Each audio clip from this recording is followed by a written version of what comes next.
Dito muna ako magla-live. Kasi obviously yung kabila, may sakit ng ulo tayo ron eh. Hindi ko sigurado kung ano nangyayari dun sa kabilang Facebook. Every time magla-live ako, laging tumitigil yung comment section.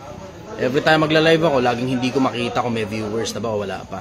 So testing muna natin tong isa pang account. Tignan natin kung baka mas okay dito na mag-live kaysa ron sa kabila. Pero anyways, ako ngayon ay nakaban sa Facebook. Oh, sorry, sa TikTok rather. Nakaban ako ngayon sa TikTok for 7 days hanggang February 14 ng alas 3 ng madaling araw. So dito sa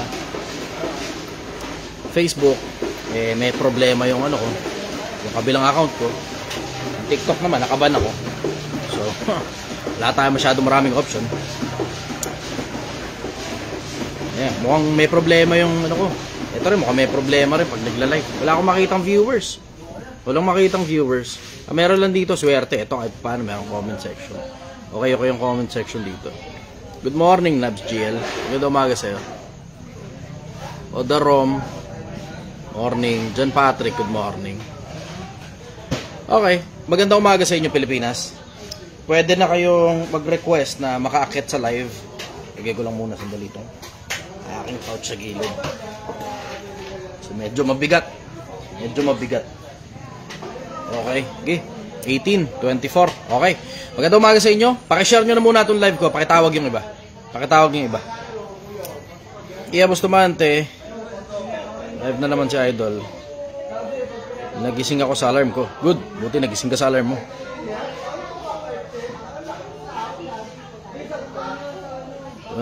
Sige, pakishare muna itong live na to. Pakishare nyo muna itong live na to. Tapos, tignan natin kung gaano karami dadami yung viewers dito kapag dito tayo nag-live. Anong oras ba? 4, mag-aalas 5 ng madaling araw. Sandali lang ako makakapag-live kasi medyo lobat yung cellphone ko. Hindi naman ako nakapagdala ng charger ngayon. Nakalimutan ko magdala ng charger. Anyways, sige, pakishare nyo muna ngayon itong post na to. Tapos type done kapag na-i-share nyo na. Welcome kayo na umakit sa live. Magre-request lang kayo na makakit sa live. Merong option dito sa may bandang baba, katabi ng share button. Jari, good morning. Pwede kayong mag-request na makakit sa live. Ngayon na, let's go. Sige, yung mga gusto umakit sa live, you are welcome. Walaikum salam, brother. Ano ba pinagkaiba ng bakla at tomboy? Yung bakla, lalaki. Yung tomboy, babae. Pinagkaiba ng bakla at tomboy. Hindi ko alam kung seryoso ba itong tanong mo, Marvin. Ewan ko sa'yo. Sige, akit na muna sa live. Yung mga gusto umakit sa live, you are welcome. Akit sa live. Let's go. Excited na akong matapos itong Project 1M para ako ay makapunta ng Mindanao. Punta ako ng mga pandandulong parte ng Pilipinas. Para mag-share. Merong option dyan sa baba ng i-share. Yung araw siguro napakaran. Acid ko masyado mataas. Excited na akong matapos tong Project 1M. Alam niyo naman one way or the other matatapos naman talaga tong Project 1M. You are welcome to come over. Pwede kayong pumunta rito para bago matapos yung Project 1M, nakabahagi kayo rito at nakatulong kayo sa Project 1M. At the same time, pagka natapos ko na yung 1 milyon, pupunta muna ako sandali ng Holosulu, Basilan. Tawi-tawi kung kaya ang abutin. Hindi ako sigurado kung makakapunta pa ako ron, pero tingnan natin kung ano mangyayari. Excited akong makita kayo sa mga nasa Mindanao. Excited ako na makita kayo. Sa mga nasa Visayas, excited ako na makita kayo. Ako yung magmomotor, papunta ng Mindanao. Obviously, it will take some time. Aabuti ng medyo matagal bago ako makarating sa inyo. Pero it is okay. Kasi mas gusto kong paghirapan yung pagpunta sa inyo. Para alam ninyong hindi ako nandyan para lang gumawa ng content o kumita ng pera. Hindi yun ang purpose ko. Ang purpose ko sa inyo, yung makatulong ako sa inyo. Meron kayong mga tanong, sigurado, imposibleng wala. Kasi may mga nagtatanong din sa akin na Muslim every now and then eh. Although wala namang kinalaman masyado sa religion. Kasi andyan naman ang mga imam ninyo eh, diba? Andyan naman ang mga andyan naman yung mga tagapagturo ninyo. Andyan ang mga imam para mag-lead ng panalangin. Andyan ang mga tagapagturo ninyo. Diba? Sila nang bahala ron sa mga usaping Quran. Yung mga bagay na may kinalaman sa ibang mga bagay ng buhay, tungkol sa paano kikita sa pamilya, paano kikita ng hanap buhay, paano, etc. Marami kayong bagay na mga tanong, imposibleng wala. Bibisita ako dyan sa inyo. Saudi, salamat. Welcome daw ako sa Sulu. Maraming salamat. Bibisita ako dyan sa inyo. Makikipagkwentuhan ako dyan sa inyo. Makikipagpayapaan ako sa inyo. Wala akong ibang dadalhin kundi sarili ko lang, motor at saka konting perang hindi siguro aabot ng 20 mil. Baka 50 mil ganun. Pero baka hindi na rin umabot yung 50 mil dyan kasi doon pa lang sa doon pa lang sa pagta-travel pa lang Doon pa lang sa pagta-travel pa lang baka magastos na yung pera. Hindi ako sigurado kung magkano kailangan kong dalhin na pera Pero sigurado hindi rin masyadong kalakihan yung dadalhin kong pera. So excited na akong makita kayo dyan sa Mindanao. Makipagkwentuhan sa inyo, makipagkamustahan sa inyo, sumagot ng mga tanong ninyo. And then, papakita natin sa mga Pilipino na kahit nasaan kang parte ng Pilipinas, kaya mo namang umalagwa ang buhay mo. Kayang umalagwa ang buhay mo. Sa mga nagwe-welcome sa akin sa Mindanao, maraming salamat. Sa mga hindi makakapag-welcome sa akin at gagawa sa akin ng masama, you are welcome as well. Welcome ka. Wala akong dadaling bodyguard, wala akong dadaling baril, wala akong dadaling kahit na anong pangdepensa sa sarili ko. Ang dala ko lang motor, pera, konting damit. Yun lang ang dala ko. Motor, pera, at saka konting damit. Sai Isarak, salamat. Welcome dito sa Ampatuan. Salamat po, salamat po. Magkikita-kita tayo dyan sa Mindanao. Gusto ko makakwentuhan kayo, yung mga tribo dyan, yung mga religious personnels sa Mindanao. Makakwentuhan kayo, makakadaupang palad kayo kasi ewan ko kung di nyo napapansin, Pilipinas, wala masyadong nagmamalasakit sa Walang masyadong nagmamalasakit sa Mindanao. And I feel very sad that they have to fight for their freedom. Kasi, alam mo yun, supposed to be pambuong bansa yung freedom na yan. Diba? Yung freedom nila for expression, freedom nila for religion, yung freedom nila para kumita ng maayos na hanap buhay na sinusuportahan ng gobyerno. Kasi ewan ko, ang Mindanao parang hindi ko maintindihan. Ano ba, napabayaan na ba yung lugar na yan? Hindi ko talaga maintindihan. Nalulungkot ako Nalulungkot akong, ano yun, yung parang mga taga Metro Manila, walang pakialam sa mga taga Mindanao. Hindi ko maintindihan. Pagka taga Mindanao, kinatatakutan. Pag sinabing Sulu, pag sinabing Basilan, sinasabi, delikado. Oo, sige, merong mga konting sakit ng ulo dyan every now and then. Pero, yun, paano ba namang gumawa ng paraan dito sa Metro Manila para yung mga parte ng Mindanao na magulo, maging peaceful, payapa. Nandito sa Metro Manila ang sentro ako ngayon, pupunta ako dyan sa inyo, makikipagkwentuhan ako sa inyo, makikipagpayapaan ako sa inyo. Pakita natin yung buhay dyan sa Mindanao. Na hindi naman masyadong magulo, ganun. Na hindi naman, alam mo yun, hindi naman masasamang tao yung mga nakatira dyan.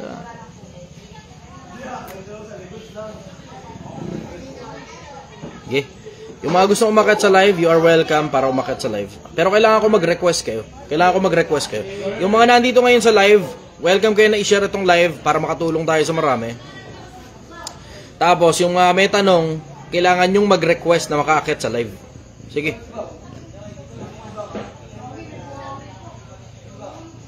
Ano mangyayari sa Nilagang Baka after ma-reach yung Project 1M? Tutuloy pa rin to. Papahawak ko sa mga tao. Papahandle ko sa mga tao ko yung Project 1M. And they will get a certain percentage sa pag-aalaga ng negosyo ko habang wala ako.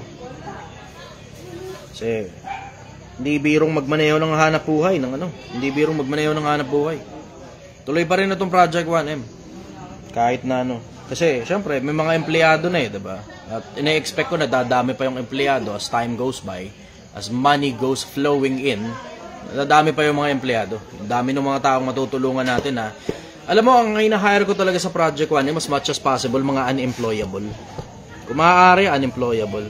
Siyempre, every now and then, makakatsamba ka ng mga taong, depressed, ganun. Employable naman sila, pero may sakit sila ng ulo, may sakit sila ng kalooban. Welcome din naman dito. Pagka may opening lang, obviously hindi naman lahat ng tao kaya kong kunin para magtrabaho sa akin Diba? Every now and then may aalis, di ngayon papalitan ko, diba? Sige. Mga gustong umakyat sa live. Sorry po. Ay, salamat po. Maraming salamat. Ako nang bahala rito. Thank you very much. Salamat po. Noli lang. Sizzling plate at saka bowl. Sizzling plate. Dato po. Good morning, brother. Assalamualaikum. Datu. Okay. Kailangan ko mag-request kayo na umakakit sa live.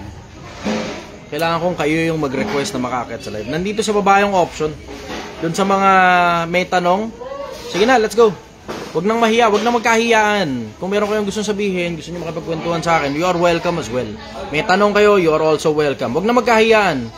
Huwag nang magkahiyaan. Para, para mabilis tayo. Saan ba location mo? Andito ako sa Domsa Viewpoint. Domsa Viewpoint. Sa Angono Rizal. Domsa Viewpoint sa Angono Rizal. Okay. Joseph Bryan. Ayos. Tutuloy lang, Boss Chi. Ako yung sa paglipat ng pwesto ng negosyo. Hindi ko maalala, brother. Pasensya ka. Ano masasabi mo sa partner mo na nakipaghiwalay kasi na-intimidate sa success mo? Dapat ba magstay sa relasyon na magkaiba ng belief? Kasi parang magkaiba ng values na pinangahawakan. Nakadepende sa kung gaano kabigat yung belief ng mga tao. Kaya nga yung sinasabi ko sa inyo, Pilipinas, bago kayo kumuha ng makakasama sa buhay, you make sure na as much as possible, kung hindi man kayo parehas ng religion, hindi kayo masyadong religiously active. Kasi alam mo, isa sa mga problema, kapag mayroong isang piraso dyan na religiously active, magpipilit yan na sumali ka ron, tapos pag ayaw mong sumali ron sa religion nila, magiging sakit ng ulo yan. Magiging sakit ng ulo yan. Ito pala, merong gusto makakit sa live. Dominic. Sige, yung mga iba pang gusto sa live, welcome kayo na mag-request na makakit sa live.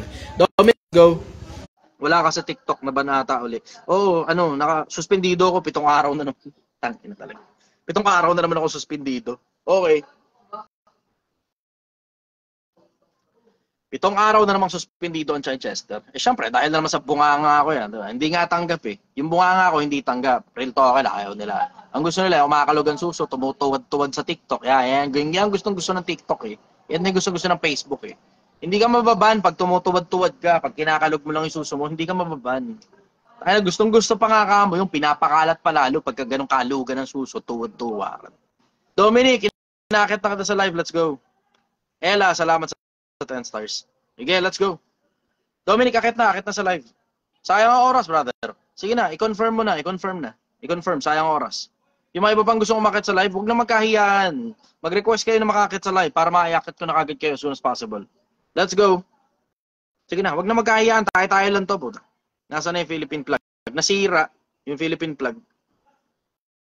Oh, John Ray. Well, hindi naman nasira. Natanggal yung yung pin dito, di ba? Yung pin sa likod natanggal. Pero nandito yan. Tinabi ko yan. Sige. Naliban na lang. Pinakailaman ng empleyado. Ito yan yung Philippine flag. Baliktad pala. Philippine flag. Yung yung pakaw dito sa likod, nawala. Wala yung pakaw. Pero nandito yan. Hindi nawawala yan. Yung pakaw lang. Hindi ko alam kung paano Ayun lang. Okay, sige. Next na kagad tayo. Sino pang gusto umakyat sa live? Nawala si Dominic eh. Nakakita ko ng tao rito. Marbs. Add ka muna, Marbs.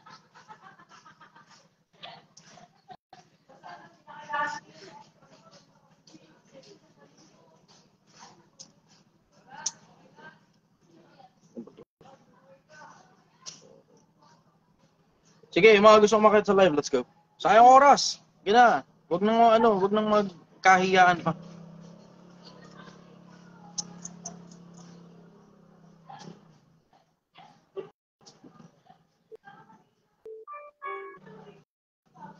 Good morning, brother. Brother, good morning. Teka, saan ka? Anthony, kumusta si Francis ngayon? Ayun, siya ang nagtagapagmaneho ng bahay. Siya ang nagmamaneho ng bahay ngayon. Taga-iwa-iwa ron, gano'n, taga-luto-luto doon. Brother, taga saan ka? Boss, ako ba yan, boss? Oo, ikaw yun. Taga saan ka? Diba, sa Aliaga, boss. Saan? Sa Aliaga, Nueva Ecija. Nueva Ecija. Okay. Ano tanong mo, brother? Andyan, maraming chat eh. Ano tanong mo? Andyan, basahin mo lang. Tanong mo na diretso, brother. Huwag mo na ipabasa sa akin. Huwag mo na ako utusan. Paano ng Pag mag-post ng online sa seller, paano? Bibenta ka? O sa pasta, ganun. Pwede kang pumuntang marketplace. Merong option dyan. Pupunta ka lang ng marketplace dyan sa Facebook, tapos merong option dyan para para mag-post ng ibinebenta mo. Wala, Tapos hindi pwede ako ka naman marunong sa post ganun. na page mo sa sarili. Kung meron kang page ganun, pwede kang gumawa ng page. There's so many ways para mag-post sa social media. Pwede kang mag-post sa marketplace sa Facebook. Pwede kang Ah, mag-post sa ay, page mo parang o ganito pwede lang sir, kang parang share mo lang. Ganun, parang share mo lang. ganun, Pag-post mo share mo sa, lang. Kailangan mo lang ipakita sa ah, mga tao na may binebenta ka. Ganun yung konsepto. Kung paano mang ah, paraan yun, maraming iba't ibang paraan para ipakita mong may binebenta ka. okay, thank you, thank you. Follow-up question, okay na? Okay, meron pa isa. Sige, ano yan? Wala ba pagkano ba ng bakla sa tomboy? Yung bakla, lalaki. Yung tomboy, babae. Obvious naman sir. Boss eh. Oo. Yun ang Yung pinagkaiba maisip ng mo, dalawa. yung maisip mo lang na na chat mo lang doon sa comment. Okay na, brother. Ha? Okay na? Thank you. Okay, sige. Salamat. Okay, next na tayo. Abdullah. Abdullah, good morning.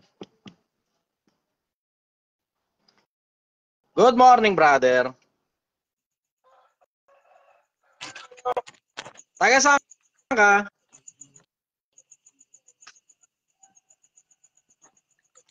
Abdullah, good morning, brother. Taga saan ka?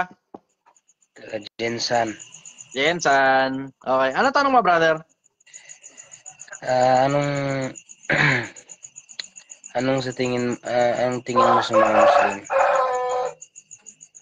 Anong tingin sa mga Muslim? Ano yung pananaw mo sa mga Muslim?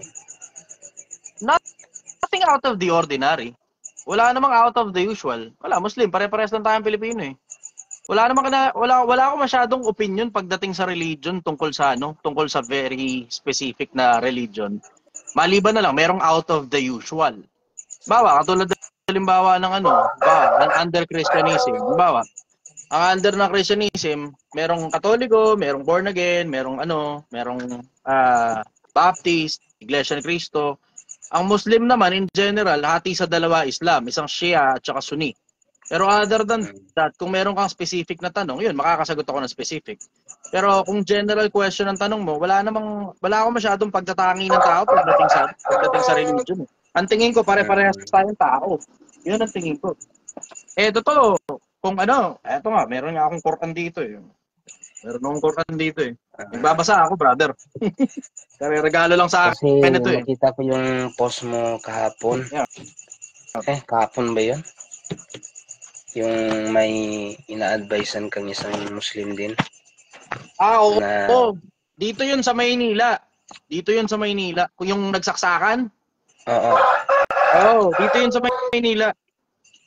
Kasi may nagtanong sa akin na taga dyan sa Mindanao. It turns out, parehas sila ng tribo nung isa ron sa mga nakasaksak dito sa Metro Manila. Ayun, tinatanong ako tungkol doon kung ano ba say ko doon. Sabi ko kasi merong parang girian ngayon yung dalawang tribo na yun eh. Sinasabi ko naman, diretso lang. Yung dalawang taong nagsaksakan dito, personal grudge yun. Ibig sabihin, yung isang tao, meron silang dalawang alitan. Silang dalawa.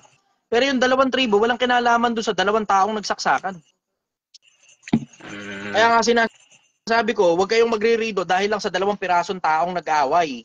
Kasi minsan doon nagsisimula gulo eh. Meron dalawang pirasong taong nag-away. Siyempre, tribal concept, di ba? Na iniisip nila na kabilang tribo yun. O ngayon, kailangan natin ngayon lumaban doon sa kabilang. Hindi ganun eh.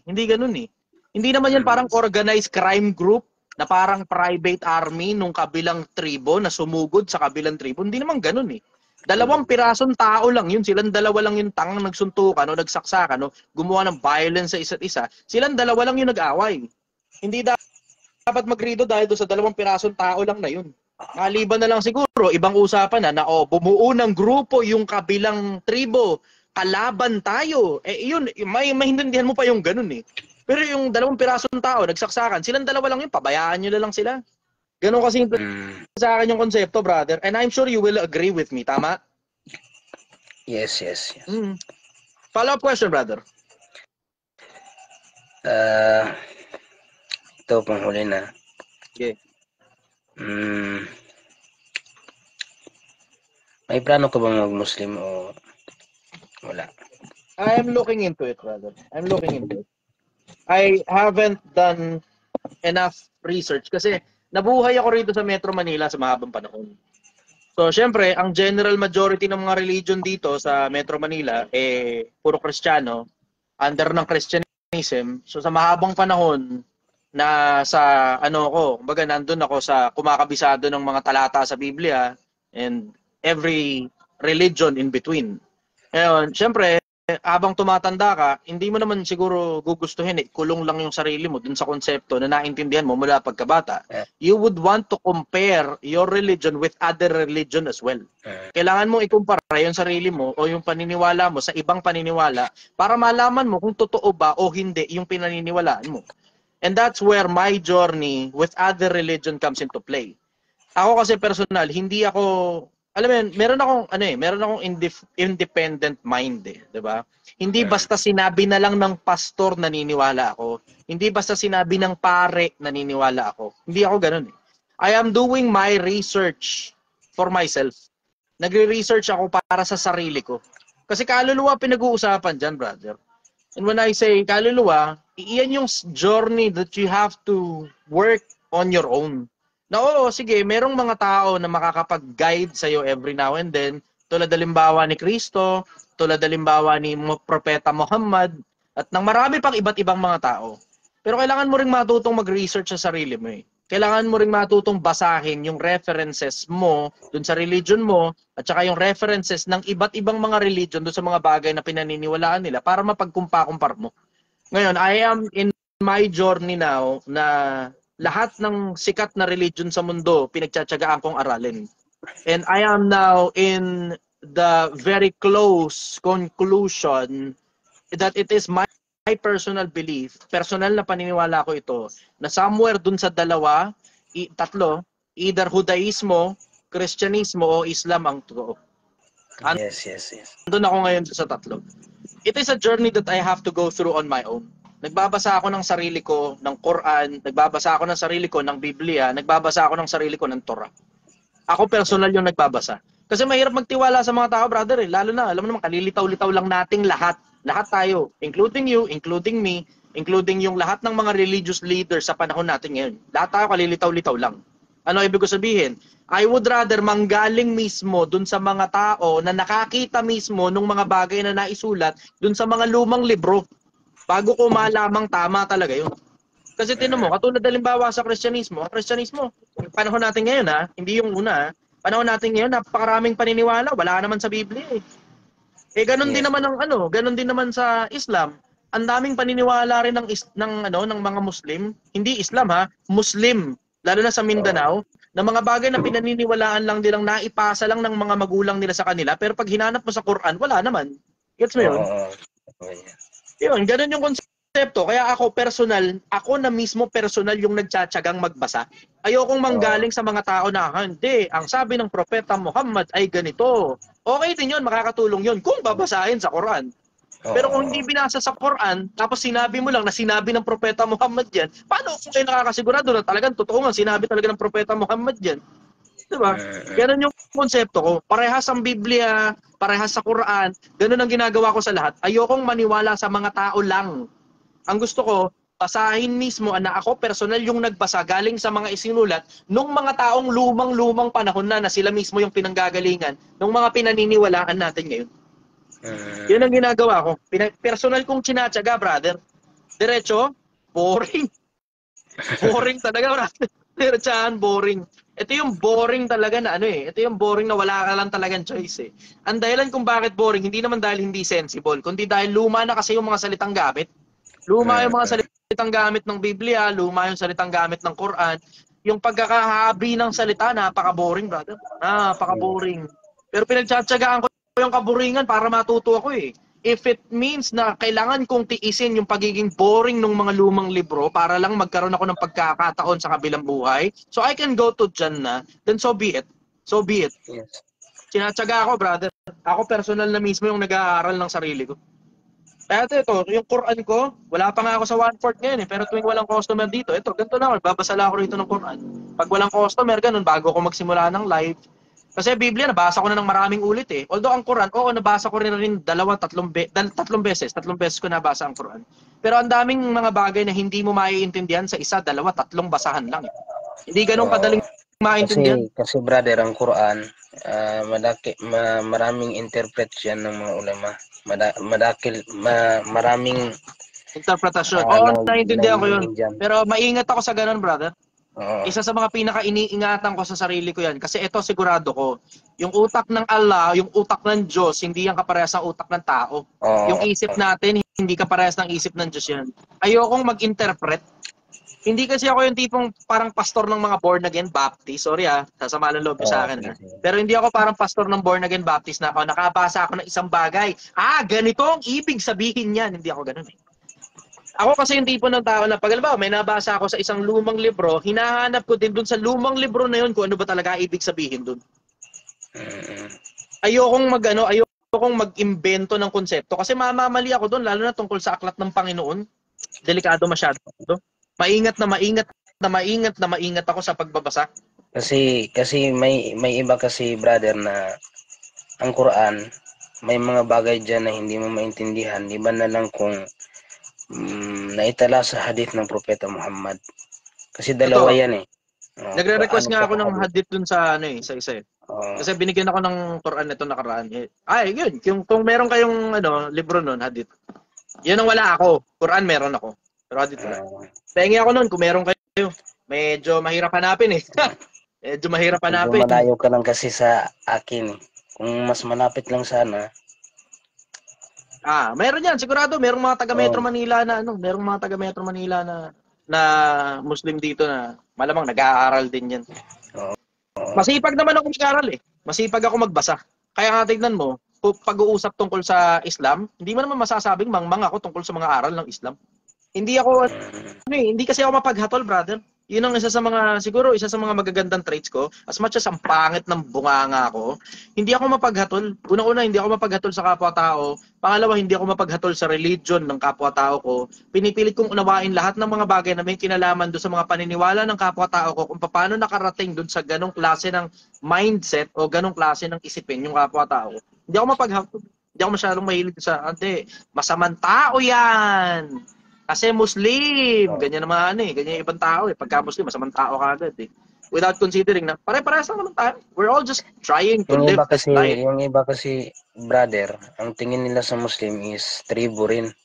Which is, isa siyang relihiyon na kinuha lang sa term na Islam. Gets ko naman yun.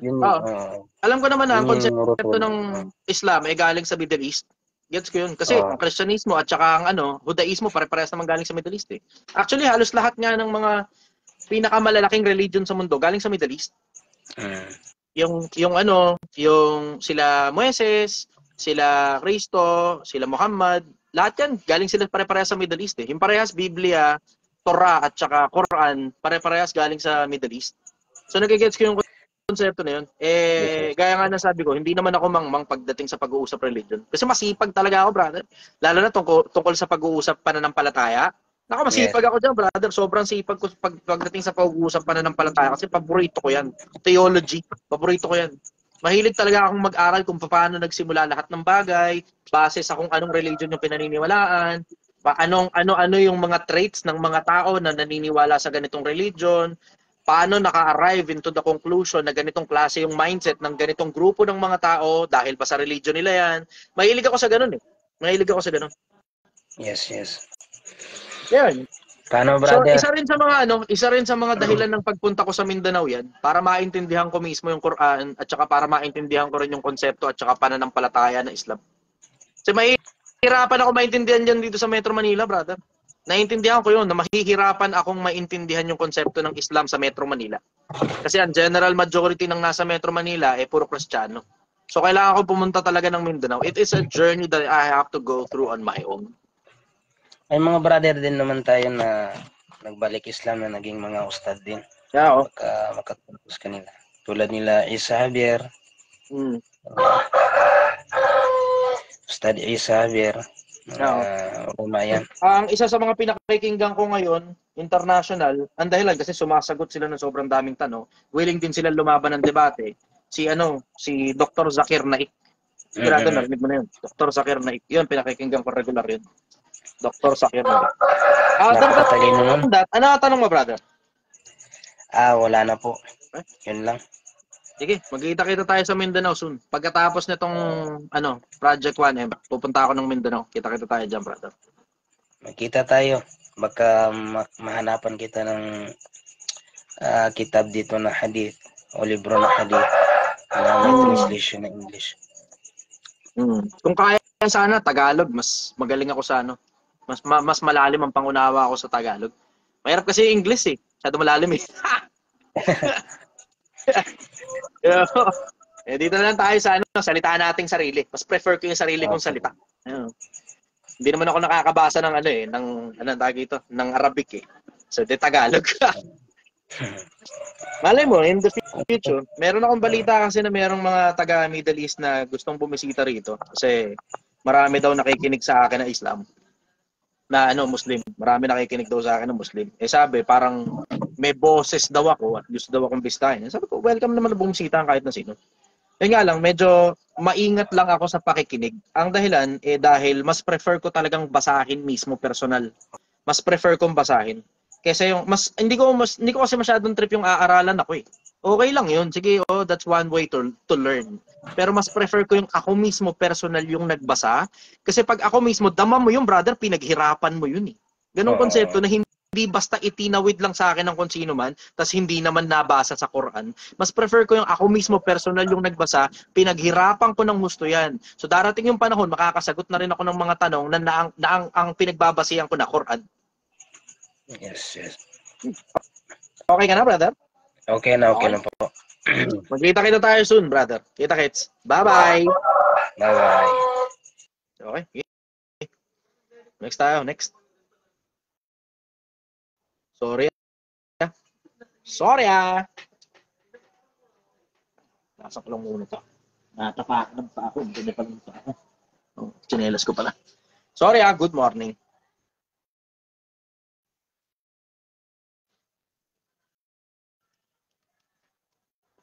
Tama. Nicole, ganda tong sabi ni Nicole. Nagre-research din naman po yung mga pastor bago sila mag-interpret ng salita sa Bible. You may find it interesting. May mga pastor, nagre-research sila, pero minsan nag-iimbento rin sila eh. Pag hindi na nila matyaga na hanapin sa Biblia, nag-iimbento lang ibang pastor. Ang daming pastor ko nang nahuling nag-iimbento eh. Tira mo, katulad ng mga pastor na kumukuha ng 10% tithes, yung mga nag-iimbento lang yan. Wala namang inutos si Kristo na mag-tithes eh. 10% bibigay sa pastor. Wala namang ganun sa bagong tipan eh. Brother, good morning. Taga saan ka? Hello, brother. Good morning. Taga saan ka, brother? Morning, brother, sa Mindanao. Saan ka banda? Davao po, Davao. Davao. Okay. Ano tanong mo? Brother, tanong ko lang about sa Bible. Sige. Di ba nilipol ng Diyos ang kasalanan ng tao at naiwan si Noe at yung mga anak niya? Saan tayo nanggaling? Doon din sa lahi ni Noe. Kasi inutusan sila noon, dalawa yung grupo ng mga tao na inutusan noon na magpakarami. Yung unang inutusan na magpakarami, si Adan at saka si Eva. Ang utos, kalatan ninyo buong lupa, nababasa yan nasa Genesis. Tapos, dun din sa Genesis din mismo, nababasa rin na pagkatapos na si Noe at saka yung iba pang yung mga anak niya at saka yung mga asawa ng anak niya, alam mo yun, nangamatay sa baha yung buong mundo, tapos sila lang yung natira. Pito lang sila, 8, ganun, 7 o 8 sila total. Less than 10 sila. Ang utos sa kanila, kalatan nila buong lupa. Inutusan din sila doon. Parehas ng utos nung kay Eva at saka Adan, yun yung utos din ng Diyos kay Noe at saka doon sa mga anak niya, kasama yung mga asawa ng mga anak niya. So, masasamang tao din ba yung mga anak ni Noe? May masasamang tao ba doon? Wala naman akong nabasa, not that I know. Not that I know of. Wala akong nabasang masamang tao yung mga asawa nung anak ni Noe. Wala akong nabasang ganun. Pero generally, nilipol ng Diyos yung mga tao nun kasi yung sa kapitulo 6 ng Henesis, kung tsatsagain mo lang basahin, nag-asawa yung mga anak na lalaki ng Diyos sa mga anak na babae ng mga tao. Presumably, sabi ng mga Bible scholars, mga anghel daw yun, nag-crossbreed sa mga tao. Yun ang sabi. O syempre, since hindi na pure yung lahi ng mga tao ng panahon na yun, ayan, ang ginawa ngayon, nilipol ngayon ng Diyos. Kasi sumama ang tao ng panahon nila. Sumama ang tao ng panahon nila. Kung ano-ano yung mga kasamaan, may ilang mga nakasulat sa Biblia. Pero generally, sinabi lang in general, sumama ang tao eh. Yun ang nakasulat nun eh. So yun, ayun na nangyari. Wala naman akong nabasang masasama yung mga anak na, yung mga asawa ng mga anak na babae nung yung mga asawa ng mga anak ni Noe. Wala akong nabasang ganun sa Biblia. Mahirap namang mag-imbento. Baka siguro oo, baka siguro hindi. Hindi ko alam. I wouldn't know. Follow-up question, brother. Wala, brother, yun lang, brother. Okay, sige. Bye-bye. Thank you. Thank you, brother. Next time. Datu. Go. Good morning, brother. Hello. Good morning Good po, morning. brother. Saan ka, brother? From Pasego Port area, Manila. Okay. Ano tanong mo? May tanong ako yung ano po, yung mga niluluto niyo po ba diyan? Mayroon pork? Wala. Wala. Hindi ako nagluluto ng pork. Mga Muslim Dalawa po lang kasi naman yung menu ko eh. Ang menu ko, sinigang na baka at saka sizzling na baka. Yan lang, 2 piraso lang. Wala na ako ibang in respect yan this goes in respect sa Islam at saka sa Sabadista. Kasi parehas hindi kumakain ng pork yung dalawang religion na yun eh. Pero tungkol dun sa, may nagtanong kasi nung nakaraan, halal ba? Hindi ko maipapangakong halal. Ang dahilan kasi mahal kasi yung halal certification. Wala pa akong pera para dun. Pero ang sigurado ko sa inyo, ito sigurado ko, naiintindihan ko yung konsepto ng respeto sa religion. So ibig sabihin nun, lahat ng mga utensils na ginagamit sa pagluluto nito, walang kahit kaprasong nakapag-touch ng pork. Wala. Zero. Okay naman po sa amin yung mga ganun ganun pagkain kasi sa amin po mga Muslim, sa amin pong Islam is mas naisimpa namin ang pagkain na kinatay ng Christian kaysa sa Muslim na luto ng Muslim na hindi naman nagdarasal, hindi nagsasala. Kaya okay lang sa amin po yun. Bari, ano po yun, boss? Pwede po kaming magano dyan, brother. Kung sakasakali makikain, ay kumbaga dadayuin ka namin dyan, tapos if ever kahit pa paano makapagkwentuhan. Actually, mahilig ako sa kwentuhan. Pagka makikipagkwentuhan kayo sa akin, huwag kayo pupunta weekend. Sobrang daming tao rito pag weekend. I will say Tuesday, Wednesday, Thursday, konti lang tao. Tuesday, Wednesday, Thursday, konti lang tao. Yun talaga, marami talaga akong oras makipagkwentuhan. Taka na kahit buong magdamag pa tayo ng kwentuhan. Tuesday, Wednesday, Thursday, yan, wala masyadong tao. Pagka Friday, Saturday, Sunday, minsan may pitik na Monday, marami ring tao. Yun, sobrang daming tao. Minsan, mahirap yung oras ko na makipagkwentuhan kasi halos lahat ng tao gusto ko makipagkwentuhan. Hindi tuloy ako alam mo yun, hindi ako makagulapay na sino ba talaga kakausapin ko rito eh. Sa dami ng tao eh. Pagka Tuesday, Wednesday, Thursday, wala masyadong tao. Yun, makakapagkwentuhan tayo ng masarap-sarap nun. Okay, Bisita lang kayo dito. Bisita lang kayo rito. Gustong-gusto rin namin matikman yung ano mo eh. Yung luto mo dyan. Kasi yun nga, napanood ko na walang baboy. Mga mga paborito rin namin yung dumadayo-dayo kami kumakain sa mga iba-ibang lugar. May balita nga ako na, yun nga, sabi ko nga ako, yung mga Muslim, wala daw madayuan ng pagkain kasi halos wala raw masyadong makain dito. Bukod sa mga Muslim din yung nagluluto. Totoo po yun. Sabi ko, sige, gawa tayo ng programa para doon. Puro Lalong-lalo beef lang lahat naman. Opo. Lalo na, welcome naman po pala kami dyan. Kahit pa paano, makapagkwento mag-sharing about sa religion. Diba ba, mas masarap po yung huwag nyo na ako kaaralan ng gusto na binubugbog nyo na ako kasi nakakasuya yun, lalo na pag mga terminologies, di ko na naiintindihan. Ay, hindi naman po. Sa Islam po, napakadali. Hindi naman ibig sabihin na pag Muslim is kailangan pasukin mo kaagad yung kumbaga pahihirapan ka, hindi ganun. Kasi sa Islam, pag ikaw ay naging Muslim, para ka lang isang bagong panganak na isinilang na wala ka pang kamuwang-muwang. Kumbaga, ganun lang po yun sa amin. Napakadali lang ng Islam. Oo. Sobra. Very straightforward nga. Marami nga lang akong mga bagay na tanong pa sa isip ko na hinahanap ko pa sa Quran yung sagot. Mas prefer ko kasing hanapin na lang mismo sa Quran yung sagot. Kaysa Mas mainam po yung sinasabi at yung may batayan talaga na nakasulat talaga. Yun nga lang totoo, diretso maingat talaga ako pagdating sa usaping religion. Ang dahilan kasi masyadong maraming sa panahon natin ngayon, ang daming taong dunong-dunungan eh. Totoo hindi mo napapansin, ang daming taong dunong-dunungan. Punta may mga tao na sinasabi nila, yun daw sabi ng Allah. Pag hinanap mo sa Quran, hindi naman mahagilap. Ay, hindi po. Ang daming ganun, maniwala ka sa akin, ang daming ganun, ang dami kong ang dami kong experience lalo sa Kristiyano. Ang dami niya sa Kristiyano, yung mga inimbento nilang mga aral na pag hinanap mo sa Biblia, di mahagilap. Bawa, yung kumpil sa Katoliko, wala namang kumpil sa Biblia eh. Ang daming bagay na ang daming bagay na pinag-imbento lang ng mga tao sa panahon natin ngayon. Kaya mas prefer kong basahin yung mga lumang libro, yung mga sinulat talaga ng mga taong pinagbabasihan ng pananampalataya. Yun, yung mga prefer kong basahin talaga ng mga libro.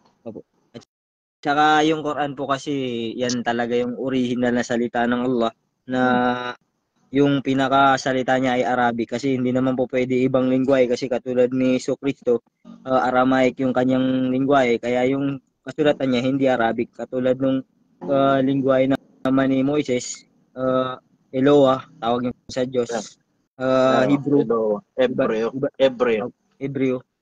Iba naman yung kanyang lingwahe katulad ng itong pinakahuling propeta na si Propeta Muhammad sallallahu alaihi wasallam, yun yung salitang Arabic. Kaya ang napaka husay nga po ngayon kasi kahit papaano na-translate na ito ng sa malapit-lapit na kahulugan ng Tagalog. Pero hindi ibig sabihin hindi kasi ako marunong magbasa ng Arabic, iba lingwa, iba Oo nga po, sulat, noodles. Yun nga po eh. Mas mainam nga po yung nangyari na napakalaking tulong na ginawa nilang ito kasi pero hindi ibig sabihin yung kahulugan na yun na yung pinakatumpak dahil yung salita ng Quran is malawak kumbaga maraming pang malalalim na pag-aaral na yun siguro later part na yun mga siguro after 5 years gano'n nag-aaral ko ng Quran after 5 years yan sigurado yan somewhere around close to 5 years from now baka sigurado na nakakabasa na rin siguro ako ng Arabic nun. Kasi gusto kong lumalim sa usaping religion. Gusto kong lumalim sa usaping po yun kasi katulad nung narinig ko kanina sabi niyo po, lahat naman tayo rito lilisan. Mahalaga ang buhay natin sa kabilang buhay, hindi rito sa mundo. Kasi lahat naman po tayo mamamatay katulad ng sabi ni Propeta Muhammad sallallahu alaihi wasallam, kailangan paghandaan mo ang iyong kabilang buhay sapagkat yun ang tunay na ating buhay. Actually, tsaka brother, diretso, practical kasi yun eh. Ako kasi coming from the standpoint ng matandang tao na kasi ako eh. Retired na ako, wala na akong ginagawa sa buhay. Alam mo yung gumagawa na lang ako ng mabuti habang nag-aantay ng kamatayan ko eh. Ang tagal-tagal nga eh. Alam mo lang brother, suyan-suyan na ako rito. Suyan-suyan na talaga ako rito. Excited na ako makita yung kabilang buhay.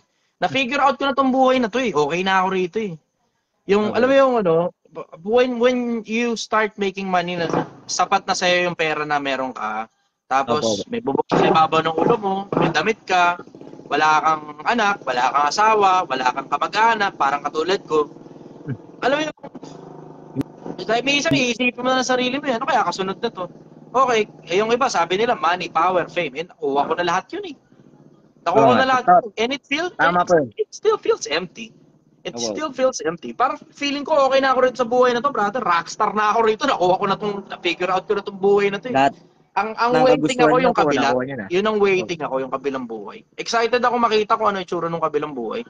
Kasi sigurado mga bagong challenges na yun dun. Yung mga dito kasi wala, basic na yan eh. E tinan mo, sa sobrang basic nga sa akin ng maraming mga mindset, nakakasagot na ako ng tanong ng mga tao kahit na, alam mo yun, wala akong anak, nakakasagot na ako ng tanong tungkol sa anak. Kahit wala pa ako asawa, nakakasagot na ako ng tanong tungkol sa asawa. Di ba? Kahit wala akong kamag-anak, nakakasagot ako ng tanong tungkol sa mga kamag-anak.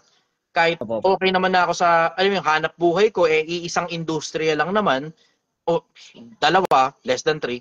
Pero nakakasagot ako ng tanong ng iba't ibang industriya kasi marami na akong negosyong pinagdaanan in the past eh. Yung iba gumana, naka-exit ako na maganda, yung iba naman nalugi. Gano'n naman talaga yung mundo ng pagnenegosyo. Ako, ang gusto ko lang magtapat sa mga kapwa-tao. Ang gusto ko lang magtapat. Ang gusto ko, bago ako umalis dito, kumpleto ko na lahat ng mga bagay na kailangan ko. Tapos pupunta na ako sa kabilang buhay. Pero ang ginagawa ko lang ngayon, gumagawa ng mabuti bago ako umalis dito. Kasi, okay na ako Yun dito, yung brother. pinakatungkol. Retired na ako eh. Opo. Retired na ako. Wala na ako inahabol dito. Wala na ako inahabol dito. Yung iba, parang gusto pa magbayad sa akin ng kung ano man para doon sa kung ano man na hindi ko gusto. Diretso lang sinasabi ko, brother, hindi ko kailangan ng pera mo, pasensya ka na. May sarili akong pera eh. Ganon. Okay na ako rito, brother. Retired na ako rito. Naghahanap na lang ako gumagawa na lang ako ng mabuti habang nag-aantay ng kamatayan. And if it means learning a few religion here and there, matuto ko ng maraming iba't ibang reliyon galing sa iba't ibang mga tao. Diba? Kasi masyadong maraming reliyon sa mundo eh. Pero syempre, ang kinoconsider ko lang, 3. Yung una, yung nabigyan ng 10 utos doon, yun yung mga Hebreo. So yung religion nila, Judaismo, tinitignan ko, yung Torah sa kanila galing. Tapos pagkatapos nun, lumitaw ngayon ng Kristo. Tapos nagkaroon ng Biblia, kinumpile ng Katolisismo. Tapos paglipas ng 600 years after mamatay ng Kristo, lumitaw naman ng Propeta Muhammad. Pagkamatay ng Propeta Muhammad, tsaka ngayon dumating ang Quran. Yun ngayon ang pinagtsatsagaan ko. Opo. Kasi katulad ng sabi niyo po, masarap bago lumisan dito sa mundo is mahanap natin ng katotohanan. Dahil lahat naman tayo ay lilisan pero hindi natin alam kung ano yung katotohanan maliban sa isa isa. Sa mga mabibigat eh. Diretso. Sa journey ko throughout life, ang isa sa mga pinakamabibigat na hanapin, totoo. Ang hirap. Kahit si Solomon si Sulaiman, kung tawagin nila sa Quran, nahirapan din siyang hanapin yung totoo eh. Partida, nabigyan na ng Diyos ng karunungan yun Pero nahihirapan siyang hanapin ng totoo. And when I say totoo, ano po pala yung kakulangan pa na para ikaw ay kumbaga, ano pa yung medyo na para maano mo yung salita ng Quran, kumbaga salita ng Islam?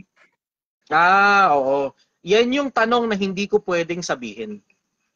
Kasi it is between me and my God.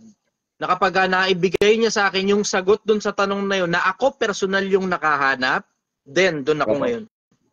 Hindi ko masasagot yun, hindi ko pwedeng sabihin. Kasi yun ang pact ko between myself and my God. Naunawan ko po kayo, mas mainam nga po yung ikaw mismo, yung makakapag... Mas matibay yun, brother. Walang mas matibay dun sa konsepto na ikaw mismo ang nakahanap nito para sa sarili mo, na after all comparisons with all religion throughout the world, ito yung pinili mo. Ganon yung konsepto. Kasi yun ako hindi talaga ako masyadong mahilig maniwala sa mga pastor-pastor, lalo na nung maintindihan ko yung mundo na napakaraming pastor, matakaw sa pera. Ang dami nila, brother. Hindi ko nga alam kung ano gagawin ng mga hayop na yan sa pera nila. Yung masakit na realidad na nangyayari sa atin ngayon. Kung sino pa yung kumbaga dapat natin ginagalang, yung parang hindi na alam ng karamihan na sila pa pala yung mas lalong humihila sa atin pababa. Totoo. You may find it interesting, brother. May mga reklamo nga akong nababalitaan galing dun sa ibang mga Muslim dito, na may mga Muslim daw dyan sa Maynila, ang takaw daw sa pera eh. May nagrereklamo sa akin dito, mga Muslim. Yung inbox ko, sobrang twisted ng inbox ko, brother. Sobrang wild ng inbox ko. It ranges from religion to business to society to politics. Kasi may mga politiko nagme-message din sa akin eh. Mga sekretary nila pinadadaan. Meron din akong mga murder, meron ditong mga rape, ang dami. Iba-iba, wild range, brother, yung mga topic sa inbox ko. Kung makikita nyo lang yung mga topic sa inbox ko, wala eh. Yung sobrang daming taong kailangan ng tulong sa mundo, brother. Minsan hindi na tungkol sa pera eh. Yung tungkol sa pera, sige, andyan na yan. Maraming tao kailangan tulong sa pera. Pero minsan hindi na tungkol sa pera kasi may mga tao straight out nagme-message sa akin, marami ng pera, mayaman na sila eh. Pero wala na silang makitang purpose sa buhay nila. Wala silang makitang dahilan kung bakit pa nila kailangan pang mabuhay. Ang daming nagme-message sa akin ng gano'n, tapos yung iba, childhood trauma pa ang dahilan. Childhood trauma. Yung ni-rape sila ng tatay nila, takina twisted ang mundo. Katulad nung nagtanong nung nakaraan, ewan ko kung natsambahan mo yun sa akin. Pero yung sa TikTok kasi, sobrang wild na mga questions eh. Yung sa TikTok, merong nagtanong doon na putangina, sobrang weirdo nito, brother. Yung nanay niya, nymphomaniac, mahilig sa kantutan. Tapos, ang trip na trip niya, yung anak niyang lalaki. So, silang dalawang magnanay nagkakantutan. Sabi ko, tangina, twisted.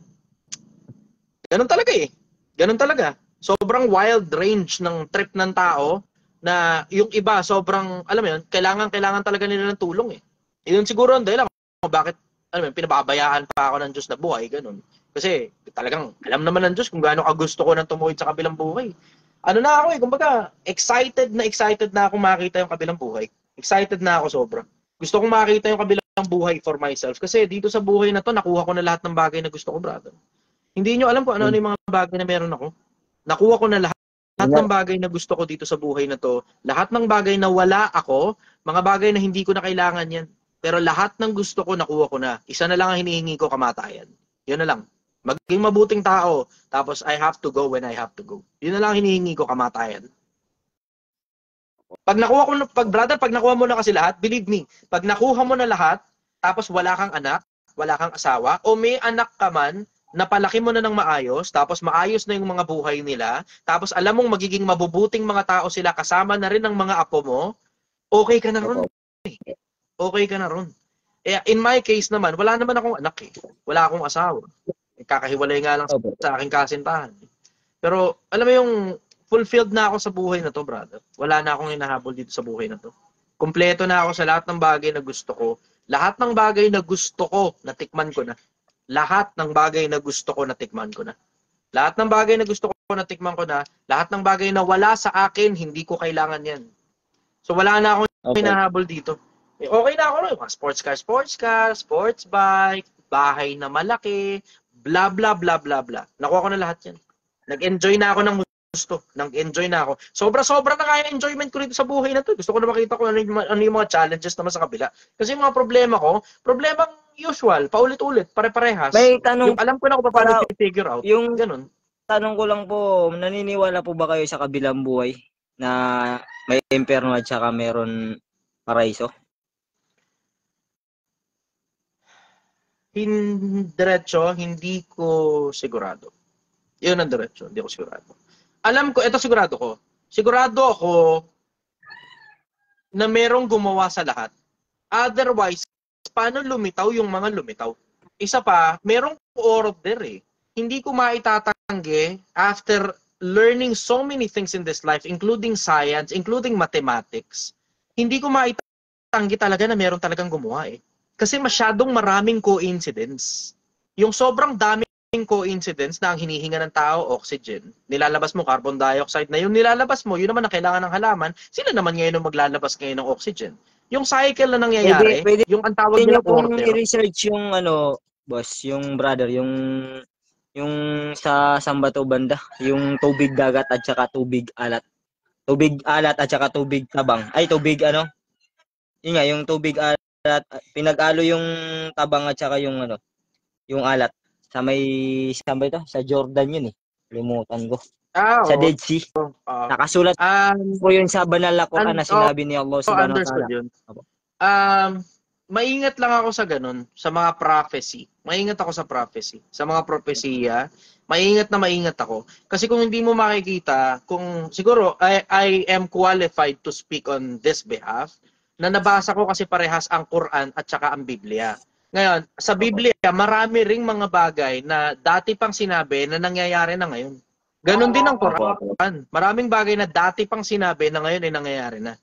Ngayon, parehas na nangyayari yung magkabilang libro eh.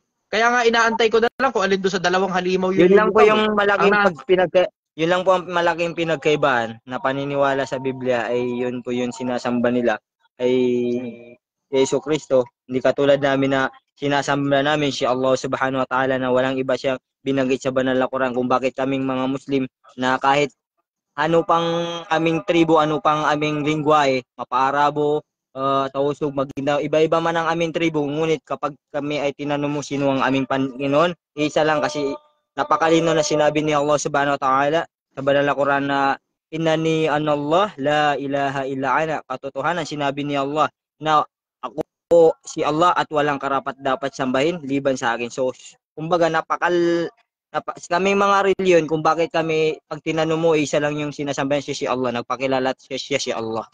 Yun po. Kasi Napakahalaga rin po naman sa yun. amin ang buhay ng isang tao, lalo-lalo na kapag may ligtas mo ang buhay ng isang tao sa kabilang buhay. Napakalaking rewards po para sa amin yun kumbaga maano namin pag maingganyo namin kayo sa aming relihiyon. Pero sinabi ni Allah subhanahu wa ta'ala sa banal na Quran, la ikraha fiddin. Katotohanan, walang sapilitan sa pananampalatayang Islam. Sapagkat Yun sinabi ang, ni Allah, yun ang isa sa mga na-appreciate ko sa Quran. Opo. Nabasa ko rin yun, wala sa Pilipinas. Katotohanan. Kung basahin nyo rin po yung Suratul Ikhlas, Al-Ikhlas. Nabasa nyo po ba yun yung parang sa huling ano na yun? Sa 3 surah. Alam mo, diretso, ang inaantay ko na lang talaga doon sa 2 libro na yan. Hindi ko nga lang alam kung buhay pa ako at makikita ko pa yun. Yung yung lalabas na Cyclops, yung isa ang mata na malaking halimaw sa Quran, o yung 666 na 7 ulo 10 sungay sa Biblia. Yun yung inaantay ko talaga, diretso. Kasi yun talaga, ay nakikita mo na ng mata mo yan. Pag nakakita ka ng malaking tao na mayroong isang pirasong mata, itapon mo na Biblia mo, tama ang Quran. Pagka naman nakakita ka naman ng hayop na 7 ulo, 10 sungay, tapon mo na yung Quran mo, tama Biblia. Kung ano yung hayop na lilitaw dyan sa may bandang dulo ng sangkatauhan, yun magkakaintindihan talaga ron. Yan, diretso makikita na talaga ng mata ng tao yan. Doon, hindi mo na maitatanggi kung alam ba talaga dyan sa 2 libro na yun, yung totoo. Yun talaga, excited ako makita yun. Pero, it doesn't matter na kung makita ko yun o hindi. Maghahanap na lang talaga ako ng totoo. Kasi mas maigi na sa akin maghanap ng totoo habang buhay pa ako kaysa mag-antay ng mga hayop na yun. Ang gabay ay nasa itaas. Kung sino man ang kanyang patnubayan sa matuwid na landas ay walang sino man ang makapagliligaw sa kanya. At kung sino man ang kanyang hayaan sa pagkaligaw ay wala rin sino man ang makakapagpatnubay sa kanya. Liban na labang ang kanya ang patnubayan sa matuwid na landas. Dahil lahat naman tayo naghahanap ng kaligtasan. Lahat ng tao na gustong kami, naghahanap kami ng kaligtasan. Ngunit dito namin natamasa yung tunay na kaligtasan sa Islam sapagkat sinabi ni Allah subhanahu wa ta'ala sa banal na Quran, inna dina indallahil Islam, katotohanan wala akong ibang tatanggapin sa aking paraison maliban lamang sa mga relihiyong Islam, sa mga Muslim. Yun po yung mga question, Muslim. brother. Follow-up question. Sige po. Okay na po. Okay. Ano po? Maraming salamat, brother. Kita-kita tayo soon dyan sa Mindanao. Sige po. At saka bibisita rin po kami dyan para na sa ganun masarap na. Kasi takam na rin ako dyan sa napapanood ko lang eh. Sana sige, brother. Welcome kayo dito. Welcome kayo dito. Magkita-kita tayo, brother. Sige po. Punta kayo mga bandang salamat. Tuesday, Wednesday, Thursday. Pagka ganong araw, wala masyado maraming tama kapag kwentuhan tayo, masarap dito. Sige po, brother. Maraming salamat po sa oras. Napakasarap. Sige po, napakaraming salamat po. Sige po. Okay. Next ha. William. Okay.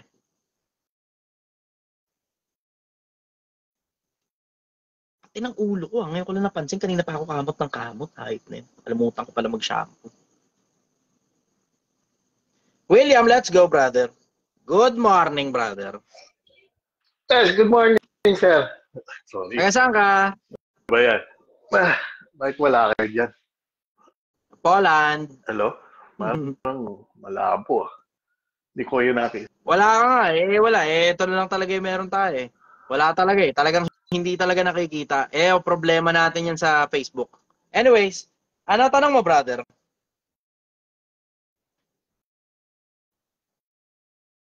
Yun lang. Nawala ka. Okay. Kaya, hanapin natin. William, suki ko yan dito eh. Sa question and answer ko eh. Andyan yan. Comment ka nga, brother. Akit na lang kita uli. Comment ka. Akit na lang kita uli. Siguro 2 question na lang. Yun, William. Okay. Akit kita uli. 2 question na lang. Kasi medyo madaling araw na rin eh. Tapos 16% na lang yung battery ko. Good morning, brother. Joining ka. Medyo mahina yata yung signal mo. Yan, okay na. Okay. Ano tanong mo, brother? Okay. Kahit hindi ko yung nakikita, wala akong nakikita sa eh. Wala nga eh. Oo. Wala rin ako nakikita. Okay lang, ganun talaga. Minsan, sira talaga yung Facebook. Anyways, ano tanong mo, brother? Tanong ko lang, di ba, meron kasi ako nakita ngayon sa cellphone na ngayon yung yung babae, wala akong against sa mga bisexual o something else sinasabi ko lang. Kasi kapatid ko, tomboy. So, okay lang. Okay. Wala akong ano against. Ang opinion lang yun na yung nakita na parang babae sa babae, yung sa tomboy definitely. Tapos, ang nangyari is, yung tomboy, kumuha ng parang sperm sa sperm bank, tapos yung egg niya, tinanggal, tapos nilagay doon sa girlfriend niyang babae. So, nanganak yung girlfriend niyang babae. Then, anong masasabi niyo sa sitwasyon na ito? Which is parang, pag lumaki yung mga bata, definitely, ibang-iba na yung, mindset ng family. Yeah. So, anong idea niyo sa mga ganitong mga bagay na nangyayari? This is something weird na kasi parang practical ako. Ang mga babae in general, emotional beings, emotional sila. So expect mo na yung bata dahil nabuhay sa isang pamilyang emotional, edi magiging emotional din. Yun ang may expect mo dun. Pero bukod dun, tungkol sa parang mabuti ba yan, masama, hindi naman parang ako pa humatol dyan, brother. Hindi para ako pa humatol dyan. Oo, nakakakita ako ng mga ganun sa Amerika. Nakakita rin ako ng mga ganun sa Europe. Pero hindi na para ako pa yung humatol dyan. Yun nga lang, alam mo, ang issue ko lang talaga sa LGBT in general, this goes in general. Although sa mga tibo, hindi masyadong talamak ito. Sa mga bakla, talamak. Yung mapaghimagsik sila, nakala mo laging inaapi. Oo. Yun, nakakainis yun. Yung pakaramdam na laging defensive. Pero other than that, pero mo, katulad no, yung sa CR, di ba? Issue yun eh. Naging issue yung tungkol sa CR na kailangan daw maglagay pa daw ng isang CR extra para sa LGBT. Nalagay pa na isang CR. Kahit man ikaw pambira ka, ikaw nga LGBT, kung ikaw yung may-ari ng negosyo, tapos isa lang talaga yung CR o dalawa lang yung CR ng establishment na nirerentahan mo, magdadagdag ka ba ng isa pa? Di ba? Hindi na nagme-make sense yun eh. Hindi practical yun. Kaya mga ganong walang kakwenta-kwentang mga maliliit na issues, pinalalaki pa, yung mga ganon, yun, nakakainis yun, diretso, yan nakakaburat sa LGBT. Well, hindi naman LGBT, karamihan lang naman talaga nagreklamo to, puro bakla lang eh. Pero sa mga tomboy, napakabihira naman ako makarinig ng issues sa tomboy. Sa mga bakla, ang daming issues, ang dami, sobrang nakakainis. Kahit nga silang mga bakla, nagkakainisan din sila eh.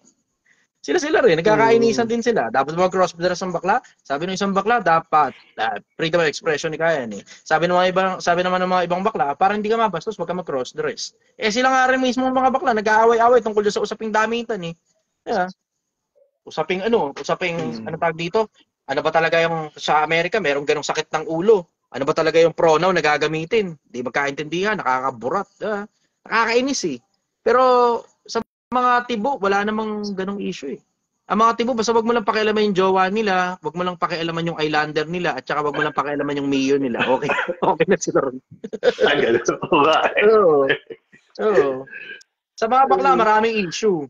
Pero sa mga tomboy, wala naman masyadong issue sa mga tomboy. Ako naman, in fairness, personal, wala naman masyadong maraming experience na hindi maganda tungkol sa mga bakla. Other than nung panahong bata pa ako, ganun, na siyempre, pagka bakla, di ba, may maputi ka, may itsura, mangungulit, tapos magme-message sa'yo. Pero, personal, wala naman akong issue sa mga bakla. Wala. Other than dun sa, yun lang talaga, yun, this goes in general na lang. Yung issue na, mapaghimagsik sila. Ang pangit nung ganung konsepto, nakala mo, lagi na lang inaapi. Pangit, di maganda. Yun. Follow-up question, brother. Next question. Ito, sa family... Dugtong ko lang pala. Kailangan ko idugtong to. Okay. Tungkol sa mga bakla o tungkol sa mga tomboy o LGBT. Tapos yung may pamilya, yung ginawa nila yung bata, gano'n, in vitro fertilization. I'm a big fan of live and let die. Kaya mo lang sila, basta hindi ka na-istorbo. Yan ang trip nila eh. Basta hindi ka na-istorbo. Hindi naman tayo mga politiko eh. Kung mga politiko tayo, yan, siguro, concern natin yan. Of national concern kapag yung mga LGBT naghihimagsik ganun. Pero kung personal lang naman, ikaw at ako, ordinaryong taong bayan, live and let die, amo lang sila. Kung ano yung gusto nila. Hindi naman sila nakaka-istorbo eh. Pagka pinakialaman mo, away pa yan. Diba? Huwag mo na lang pakialaman. Yun ang gusto nilang gawin sa buhay nila, trip nila yun eh. Kaya mo lang sila, gusto nila mabuhay na parang may normal na pamilya. Alam mo, you have you have to put it in the standpoint of of compassion, brother. Kasi ikaw man yung, alam mo yun, naiintindihan ko yung konsepto ng mga bakla at mga tibo eh. Naiintindihan ko yung konsepto ng compassion na ikaw man yung lumagay sa lagay ng tomboy, gusto mo bang tomboy ka? Kung ikaw yung lumagay sa lagay ng bakla, gusto mo bang bakla ka? Kasi yung mga tinanong kong tomboy at saka bakla, gusto nila either lalaki sila o babae sila. Pero hindi nila gusto yung nasa gitna sila nung dalawa tapos hindi talaga magkaintindihan na yung isip mo, puso mo, nagkokontrahan sa sinasabi ng katawan mo. Hindi nila gusto yun eh. Sila nga rin bakla at saka tomboy, hindi rin nila gusto yung katawan nila eh. Gets mo yun? So alam mo yung naiintindihan ko yung standpoint nila, naiintindihan ko yung konsepto na I'm coming from the standpoint of compassion. Na Diyos na lang ang bahala doon pagdating sa dulo. Hindi naman sila masyadong mga masasamang tao. Bahala na Diyos ng mga dulo. Ako personal, ayoko nga tulad yan.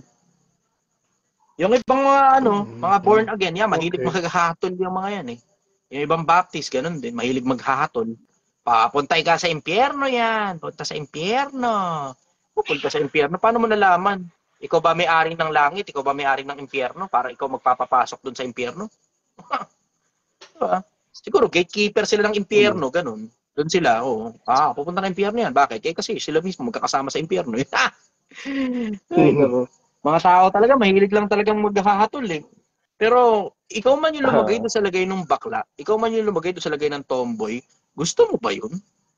Tignan mo, hindi nyo lang nare-realize Pilipinas eh. Masalimuot ang buhay ng bakla, masalimuot ang buhay ng tomboy. Sino mo yung konsepto na, pinanganak ka, inaasar ka, inaalaska ka ng mga tao, binubuli ka ng mga tao kasi bakla ka o tomboy ka. Diba? So that's one. Another thing is, kapag ka medyo lumaki-laki ka ng konti, mga kapatid mo, nagsipagpamilya na, sa'yo ngayon sasaksak yung mga obligasyon ng mga putang ng mga pamangkin na pinagagawa nilang mga kapatid mo kasi wala kang obligasyon. So kailangan, ikaw ngayon bibigay ngayon ng diaper, panggatas, bla bla kasi wala kang anak. Pag medyo tumanda-tanda ka pa ng konti pa, ito naman ngayon, isasaksak ngayon sa'yo yung mga magulang mo. Bakit? Kasi wala ka obligasyon eh. So ikaw na nga ang gumagastos para sa sarili mo, ikaw ang gumagastos para sa sarili mong kaligayahan. Ikaw ang gumagastos para sa mga anak ng mga kapatid mong pinagsasaksak sa'yo. Ikaw ang gumagastos para sa magulang mo. Tapos pag tumanda ka ngayon, wala kang kapahingahan. Bakit? Kasi sasabihin naman ngayon sa'yo ng religion, wala kang kaligtasan, maiimpyerno ka. Tama mo? Masalimuot maging bakla, masalimuot maging tomboy. Hinahatulan ka ng buong mundo, pati religious organization, hinahatulan ka rin. Akala mo sila may-ari ng langit. Kaya minsan maintindihan mo rin bakit mapaghimagsik sila eh. Naintindihan ko yan. I'm coming from that standpoint ako. Matandang tao na ako. Naiintindihan ko na yan. Nagkakaintindihan na tayo dyan. Na sila, hindi nila gusto rin yun. Kahit silang bakla, silang tomboy, hindi rin nila gusto na bakla sila o tomboy sila. Naiintindihan ko yun. Ako naman, I'm a big fan of live and let die. Kasi hindi ako naniniwala na dahil lang tsamba mo, ito napatunayan na siyensya ito. Tignan nyo na lang, merong research tungkol dito, na merong tsamba na inalat ka lang talaga, na pinanganak ka, na nung ipanganak ka, merong parte sa bandang utak mo na medyo maikli kaysa sa babae, kaysa sa lalaki. Bitin. Ngayon, hindi tuloy magkaintindihan kung ano ka ba talaga, lalaki ka ba o babae ka. Hindi magkaintindihan. Kasi genetics yun. Merong parte sa utak mo na wala sa lugar. Literal yan, sa loob mismo ng utak. Merong mga bakla, ito hindi kasi naintindihan ng mga iba eh. May mga bakla, may mga tomboy, na ang dahilan kung bakit sila naging bakla, naging tomboy, kasi sila mismo pinanganak na ganun. Science yan ha, science sa pinag-uusapan natin ha. May parte ng utak nila na wala sa lugar. As in, parang, kumbaga parang factory defect, parang ganun. Pinanganak sila na ganun. Kaya tinan mo, hindi mo mapapansin, merong mga bakla na bata pa lang sila, bakla na talaga sila. Bata pa lang sila. 6 na taon, 7 taon, makikita mo talaga, malambot talaga sila. 6 na taon, 7 taon, nakikita mo, nakikipaglaro talaga sila sa mga lalaki. Matigas talaga sila. Pero meron din naman, hindi rin naman natin maitatanggi ito, na merong mga bakla, na ang dahilan kung bakit sila bakla o tomboy, kasi pinili nila yun. Gusto nila yun. Halimbawa, katulad sa showbiz, merong mga naging bakla na lang dyan sa showbiz kasi wala, nasawa na sila sa mga babae. May mga naging tomboy sa showbiz, nasawa na sila sa lalaki. Ayun. Yun. Ngayon, ang pinaka-bottom line nun, just live and let die. Tama lang sila. Kung ano gusto nila, as long as hindi sila nakaka-perwisyo ng kapwa-tao nila. Diba? Ganun sa akin yung simpleng konsepto. Gets mo yan, brother? Oh, yeah. Okay. Sige. Yan. Hello? Follow question, Okay brother. na. Okay. Follow up. Next question is kasi sa family ko rin, dad ko nagkaroon siya ng anak. So, nag-separate sila muna ng mom ko. And Kala ko then, dad mo naging syempre, bakla eh. hindi. Nagkalo niya. Okay. Nag-separate sila ng mom ko. Definitely, na-realize ko, meron certain thing na may problem within them. So, humilaw yung dad ko. Then, nagkaroon siya ng ibang family. Nagkaroon siya ng anak ulit doon. But on the process pala, nalaman ko is meron pala siyang naging anak na kasing edad nung bunso namin. So after nun, matagal siyang hindi niya nakita yung anak niyang yon kasi hiniwalay ng mother. Yeah. In the almost years na rin, as in 30 years, hindi niya nakita kasi hiniwalay ng mother. Until one time, lumitaw yung batang yun na hinanap niya yung papa ko. Actually, hinahanap ko rin kasi narinig ko yon sa tito ko na meron kang kapatid na ganito, which is ng dad ko sa family namin. Ang tito ko lang may alam. So, yun. Ang nakita ko ngayon nagkita na kami nung kapatid kong yun. Then, syempre, as a point view ng isang lalaki na may family na, parang mahirap sa kanya na i-present niya yung anak niya from matagal na meron pala akong anak na ganito. So parang nafe-feel ko sa dad ko na natatakot siya na mahirap sabihin sa relatives na may anak siyang ganito. So sabi ko dad, kasi sino ba kaya kailangan magsabi sa relatives na is it me or si dad yung magsasabi? Ang tanong ko, kung ako ba mag-open up sa mga relatives ko na meron akong kapatid. Ang tanong ko sa iyo ito, you may be able to clarify this by asking the right set of questions. Kasi yung tanong mo, medyo, alam mo, yung tanong mo bitin eh. Ito ang kumpletong tanong. So meron ka kapatid, anak sa labas. Bakit mo pa kailangang i-open up yun sa kamag-anak mo? Ano pakinabang nun? Para mabigyan ng love ng family, ng relatives ko, yung anak ng papa ko. Yun ang point ko. Yung hindi nabigay ng papa ko, which is pinupuno niya ng late na kasi matanda na rin ng papa ko.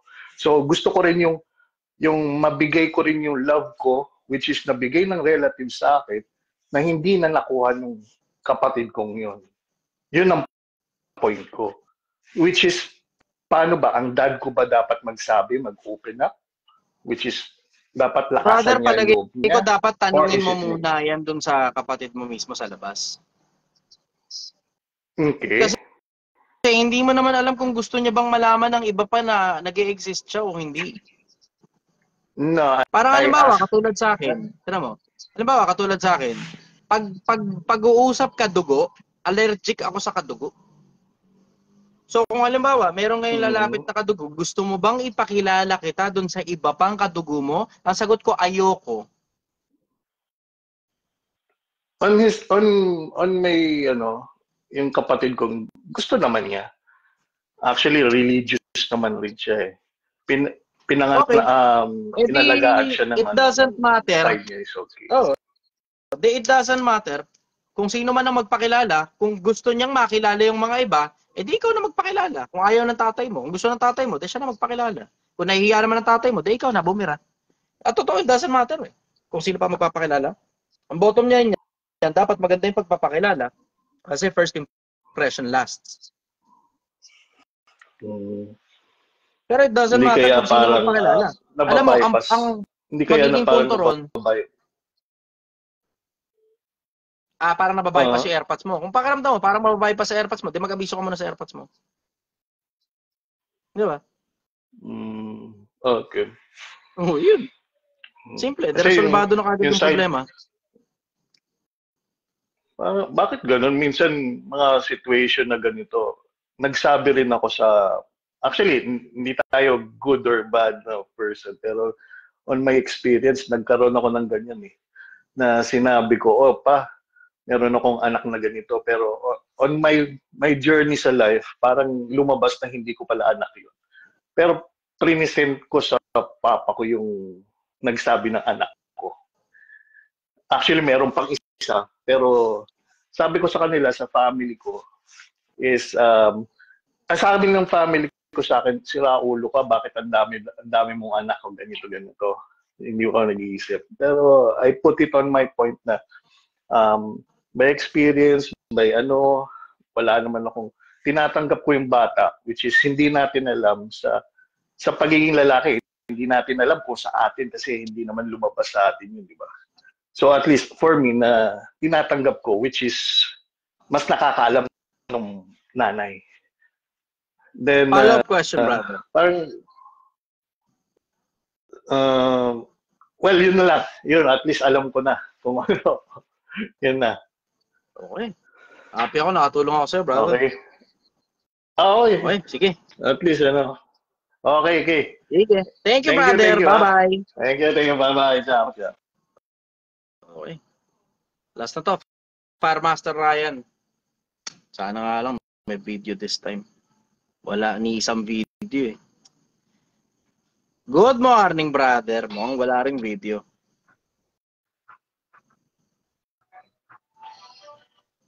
Good morning, brother. Good morning. Taga saan ka? Dito ako sa Caribbean. Caribbean. Okay. Alam ko naman kung taga saan ka. Kailangan ko lang talagang talamin para sa audience. Okay. Ano tanong mo, brother? Tanong ko po, brother, yung bang mga namamatay sa aksidente, mga sinaksak na namatay, binaril,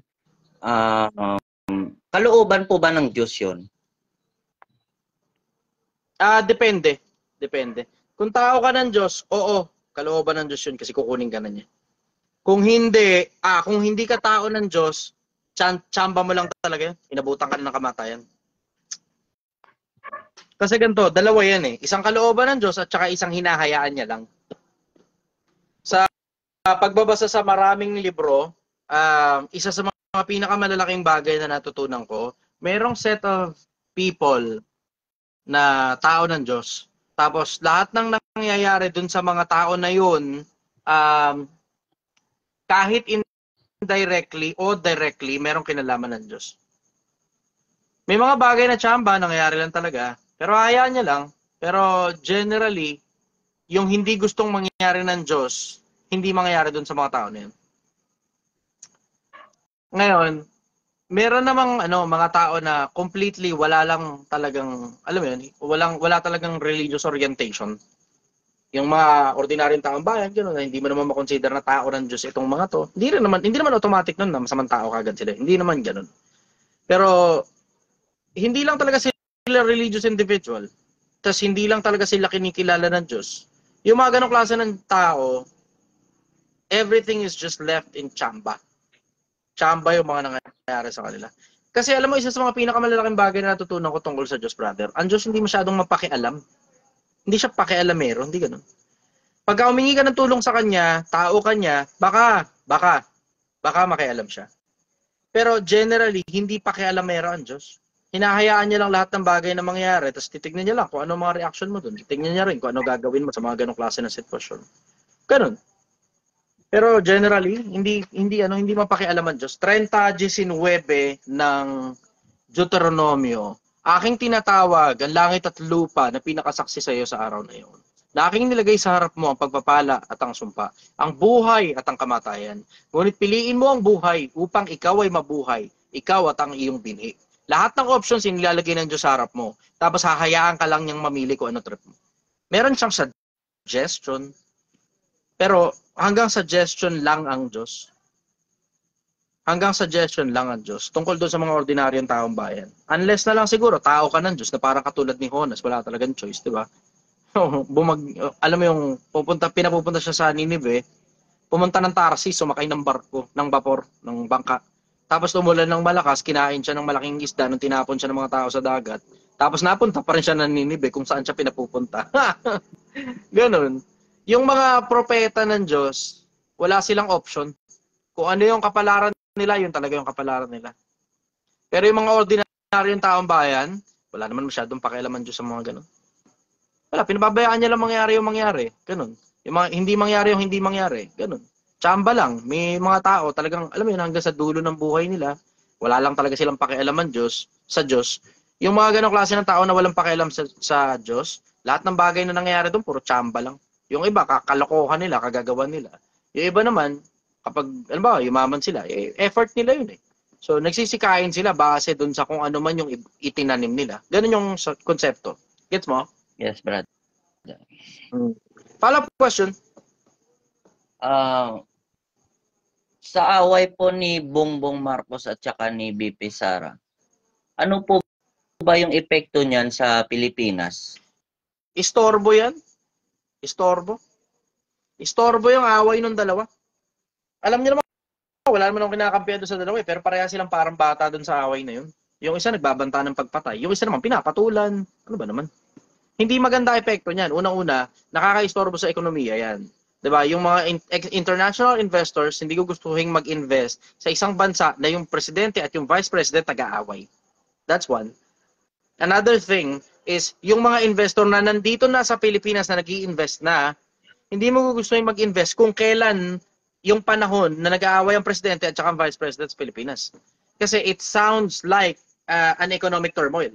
Hindi magiging maganda ang ekonomiya, lalo na kapag malaking investor ka. Kung maliit na investor ka, walang problema. Wala masyadong malaking epekto sa iyo 'yun. Pero kung malaking investor ka, may epekto sa iyo yung lagay ng ekonomiya ng isang bansa. At hindi masyadong maganda pagdating sa ekonomiya pag yung dalawang pinakamalalaking posisyon sa gobyerno ninyo ay nagbabanggaan. Yun ang sagot ko rin. Follow-up question, brother. Okay na, brother. Okay. Salamat. Thank you very much, brother. Okay. May tanong? Joel, kailan ka pupuntang Basilan, brother? Pagkatapos na maka 1 milyon ako rito. Pagkatapos itong Project 1, punta mo na akong Basilan. Punta akong Colosio. Siguro baka umabot pa ng tawi-tawi, depende sa panahon, depende sa oras, kung kakayanin pa ba ng oras. Kasi I'm looking into spending 1 month sa pag-ikot diyan sa Mindanao. Motor ang gagamitin ko sa pag-ikot diyan. Kuha na lang ako bibili na lang akong lumang motor, second hand siguro. Para makakabitan ko ng kung ano-ano. Kakabitan ko ng saddlebag sa gilid, tapos lalagyan ko ng backrest. Tapos tatalian ko ng backpack Saya, 'di ba?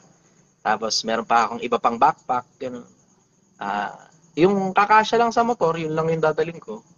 Medyo mas konti ng kaperaso kasi sa ibang mga backpacker kasi hindi naman ako hindi ako maarte. Diba? Konting damit lang kailangan ko. Siguro 3 pirasong t-shirt ganun. 1 pirasong pantalon, 1 pirasong sapatos. Tapos siguro 1 o 2 pirasong short. Tapos 3 brief siguro. Okay na? Okay na yun. Palag-palag na yun. Tapos, tako ng Sorsogon, Matnog, Bicol ako tataan. Tapos, pasyal, Tapos, sightseeing, picture, video ng konti. Kakain ako ron. Kung saan lang ako mapadaan sa tabi ng kalsada, Tapos, pag tatanong nyo kung saan ako matutulog, sa tabi lang din ng kalsada. Tabi ng kalsada ako matutulog. Exciting. Tabi ng kalsada. Araw-araw, doon ako sa tabi ng kalsada matutulog. Tapos, bibili lang siguro ako ng sabong panlaba. Tapos, Downy. Baka hindi na siguro Downy. Sabong panlaba na lang. Tapos, maglalaba ako sa maglalaba ako sa mga gas station. Tapos, yung damit na nilabang ko sa gas station, itatali ko na lang dun sa harap. Nagawa ko na kasi dati yun.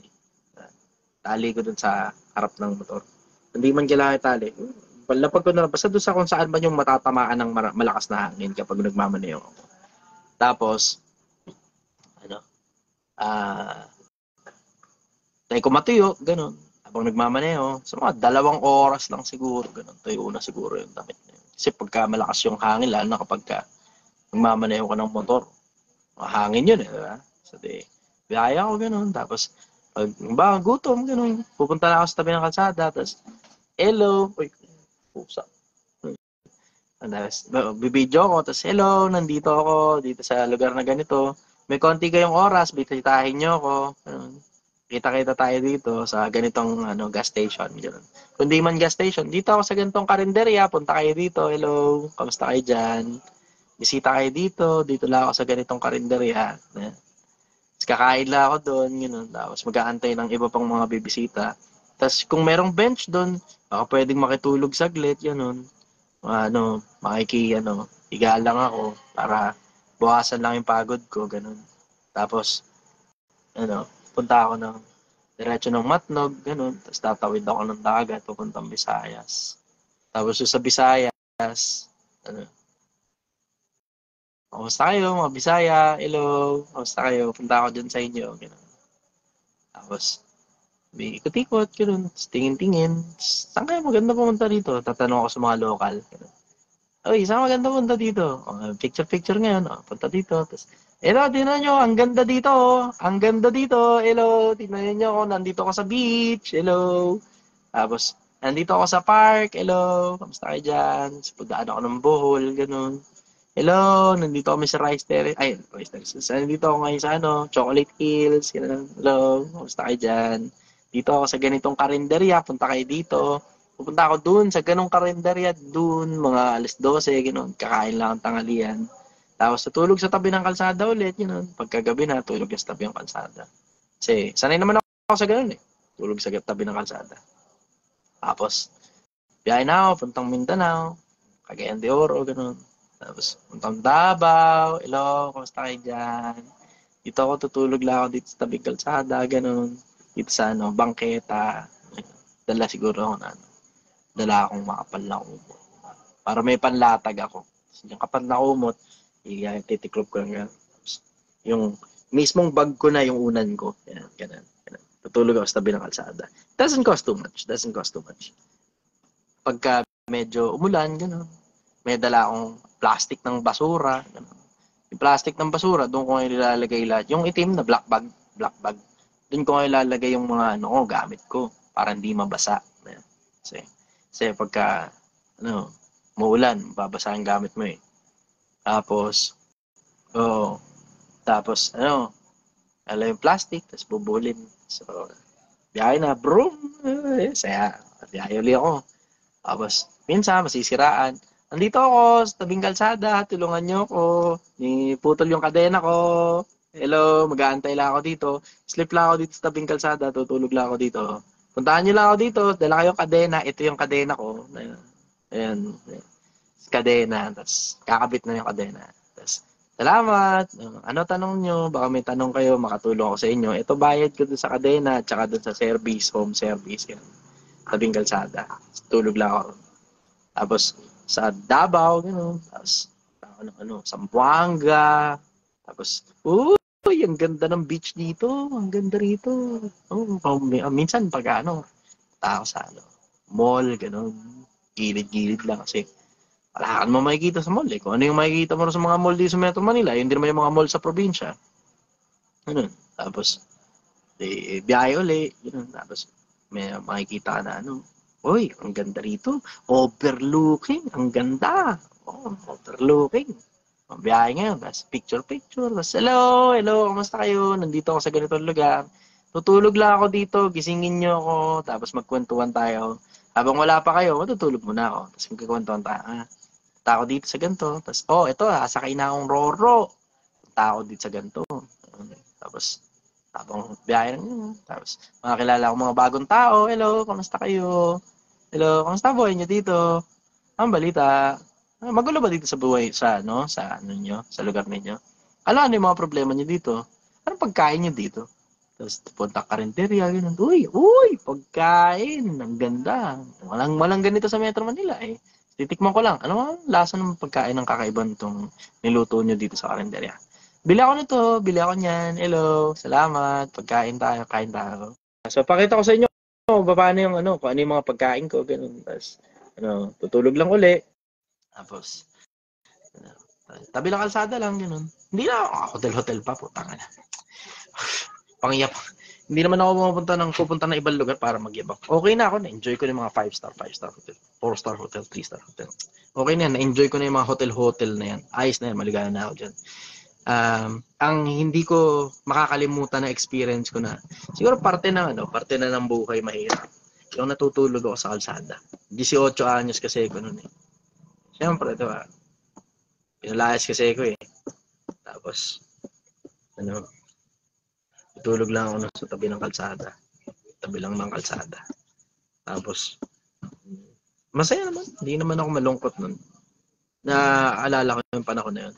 Mas maligaya ako ng mga panahon na yun kapag meron akong nadidiskarte na Minsan lang kasi sobrang bihira nun eh. Pag nakakadiskarte ako ng box ng box ng refrigerator. Hindi ko makakalimutan yun. Box ng refrigerator. Masaya ako nun. Kasi nakadiskarte ako ng box ng refrigerator. Kasi syempre dahil buo yung box ng ref, doon ako natutulog ngayon sa loob. So, pakaramdam ko meron akong sariling kwarto kahit nasa tabi ako ng kalsada. Nakakamiss. Barker pa ako ng jeep noon eh. Construction worker ako noon eh. Barker ng jeep noon. Tapos namamasura. Yun lang yun. Pasok ng bahay ng makikitulog sa bahay ng kung sino-sino. Siyempre, hindi naman paano pag ninakaw yung motor mo sa tabi ng kalsada. Hindi naman mananakaw yung kapag may kadena kang dala. At saka nasa iyo naman yung susi, di ba? Hindi mananakaw yun. Sanay naman ako sa ganung buhay. Sanay ako doon sa buhay na matutulog sa tabi ng kalsada, ganun. Tapos yung buhay na walang matuluyan. Hindi ko makakalimutan yun. Panahon na wala akong matuluyan. Wala akong masulingan.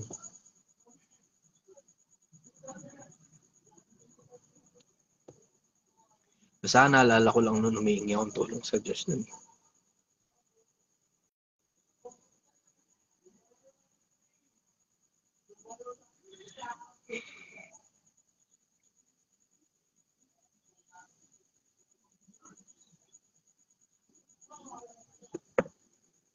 Tapos hindi naman ako nagkulang. Lahat ng kailangan ko meron.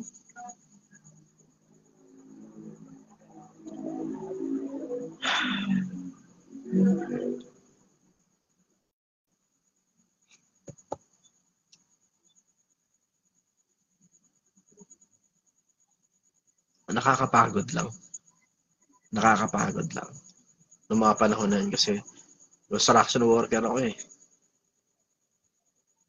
Minsan pagka sobrang pagod mo sa pag-construction, nagbabarker na lang ako ng jeep nun eh.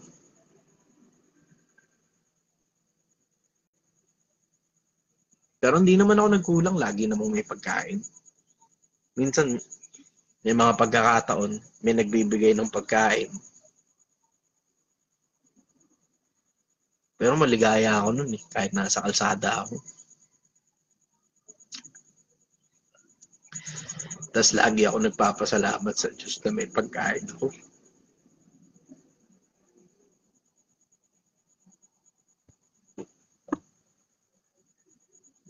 Ngayong okay na ako sa buhay. Hindi ko na problema yung pangkain. Hindi ko na problema yung bubong na masisilungan. Hindi ko na problema yung susuotin ng damit.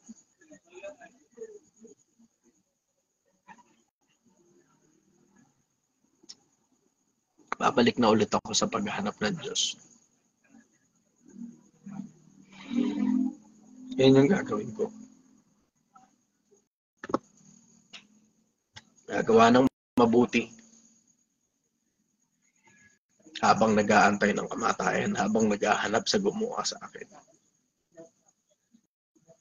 Maligaya ako sa ganito. And how I wish you can feel the same way as I do. Kung kaya ko lang sanang ipasa sa inyo lahat ng alam ko eh. Lahat ng taba ng utak ko, bibigay ko na sa inyo ng libre. Pakinabangan ninyo kasi mabubulok din naman sa lupa ito eh. Itong utak na to, itong nasa loob ng ulo ko, mabubulok din sa lupa ito. Hindi lahat ng panahon malakas ka. Hindi rin lahat ng panahon buhay ka.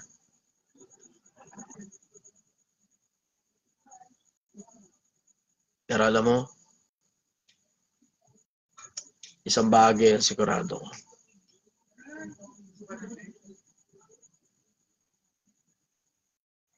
Ito ang wakas ng lahat ng bagay. Ang lahat ay narinig. Ikaw ay matakot sa Diyos at sundin mo ang kanyang mga utos sapagkat ito ang buong katungkulan ng tao.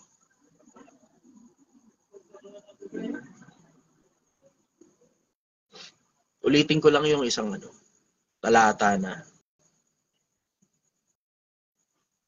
Ulitin ko lang yung isang talata na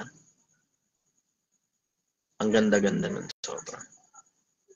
Sa mga nanonood, makikisuyo nga ako sa inyo. Paki-google nyo lang, tapos paste nyo dito. Roma 2:7. Ang ganda-ganda ng sobra. Paki-google, tapos paste nyo dito. Roma 2:7. Copy, tapos paste.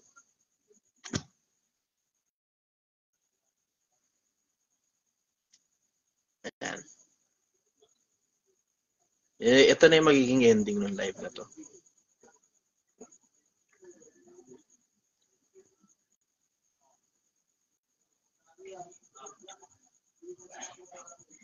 Sa mga nasa live yan.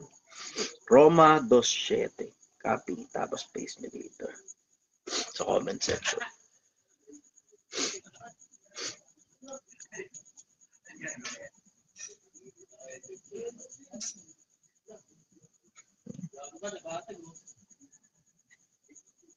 Okay. Ako babasa.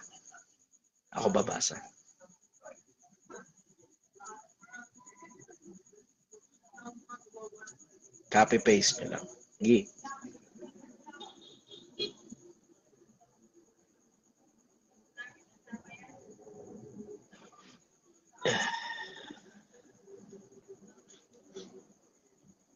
Meron ako hinahanap na specific version.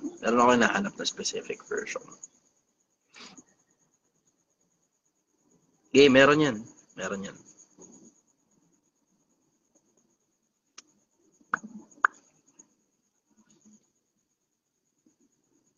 Diyan. Meron ako hinahanap na specific version.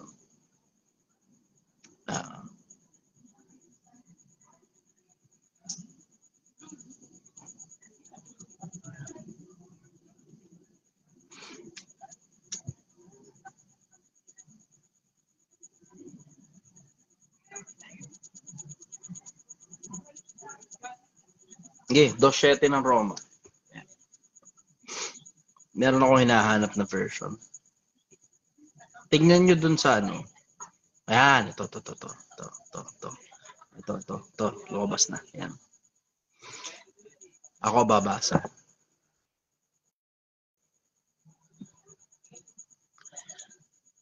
Sa mga nagsisipagtiyaga sa mabubuting gawa, sa paghanap ng kaluwalhatian at puri at ng di pagkasira ay ang buhay na walang hanggan. Magandang umaga sa iyo, Pilipinas. Mahal na mahal kita. Mga taga Mindanao, magkikita-kita tayo. Malapit na.